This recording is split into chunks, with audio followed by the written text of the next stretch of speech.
एक बार की बात है, 6 साल की प्यारी सी लड़की लिली को बगीचे से बहुत प्यार था। वो पीली टी शर्ट, नीली ओवरऑल्स और लाल जूतों में हमेशा मुस्कुराती रहती। उसके सिर पर तिनके की टोपी थी जिसमें एक छोटा फूल खिला था। हाथ में पानी डालने की छोटी कैन लेकर वो अपने रंग बिरंगे बगीचे में खड़ी थी। फूल, तितलियां और धूप उसके चारों ओर मुस्कुरा रहे थे। एक दिन लिली ने मिट्टी में छोटा सा बीज बोया। वो घुटनों के बल बैठी थी, दोनों हाथों से बीज को ध्यान से दबा रही थी। पास ही उसका छोटा फावड़ा और पानी की कैन रखी थी। धूप की रोशनी मिट्टी पर चमक रही थी और लिली की आंखों में उत्सुकता थी। क्या सच में ये बीज बड़ा होकर पेड़ बनेगा? लिली रोज बीज को पानी देती और धूप में रखती। एक दिन उसे ऐसा लगा मानो मिट्टी के ऊपर जादुई चिन्ह तैर रहे हों। सूरज की किरणें, पानी की बूंदें और मिट्टी के कण। वो हैरानी से ऊपर इशारा करते हुए बोली, अरे, यही तो बीज की जिंदगी है। शाम को बगीचे में बैठकर लिली कल्पना करने लगी। आसमान में उसे चमकता हुआ बड़ा सा पौधा दिखा जो जादुई तरह से सब्जियों और फलों में बदल रहा था।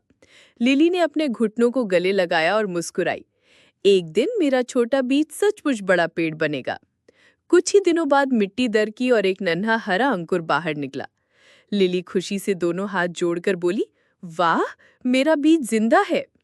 उसके चारों ओर हल्की चमक और तितलियां मंडरा रही थी। अंकुर बढ़कर छोटा पौधा बन गया। दो हरे पत्ते आसमान की ओर फैल गए। लिली पास बैठी गर्व से मुस्कुरा रही थी। अब ये बड़ा होकर सचमुच सब्जियां देगा। एक दिन लिली गांव के खेतों में गई।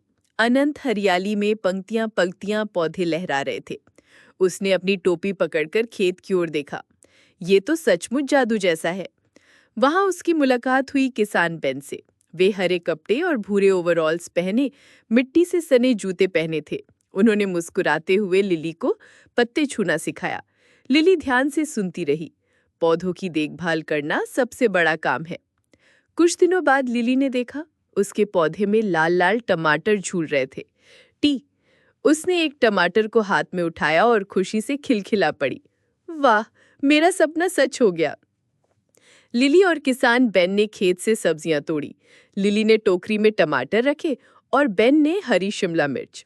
दोनों मुस्कुराते हुए काम कर रहे थे, जैसे मेहनत और खुशी एक साथ झूम रही हो। लिली ने छोटी टोकरी उठाई जिसमें गाजर, टमाटर और खीरे भरे थे। किसान बेन बड़ी गाड़ी में सब्जियां ले जा रहे थे। सूरज चमक रहा था, पंछी उड़ रहे थे और रास्ते पर एक प्यारा कुत्ता भी साथ चल रहा था। घर आकर लिली ने सब्जियां माँ पापा को दी। सब मिलकर रसोई में जुट गए। माँ सब्जी काट रही थी, पापा आटा गूंद रहे थे और लिली छोटी चाकू से टमाटर काट रही थी। सारा रसोई घर खुशबू और हंसी से भर गया। जल्दी ही मेज पर गर्मा गर्म सब्जियों से बना खाना सज गया। लिली की आंखें चमक उठी। इतनी छोटी सी सब्जियां इतना स्वाद कैसे बन सकती हैं? सबने मिलकर खाया और मुस्कुराए। लिली के चारों ओर जादुई बुलबुले चमकने लगे। बीज, अंकुर, पौधा, टोकरी और गरम खाना। वह हाथ फैलाकर बोली, वाह, ये सब मेरे अपने बीज से शुरू हुआ था। अंत में लिली अपने बगीचे में खड़ी थी। हाथ में एक छोटा गमला था जिसमें नया अंकुर मुस्कुरा रहा था। लिली ने दर्शकों की ओर देखकर कहा, आप भी बीज बोइए और अपना खाना खुद उगाइए।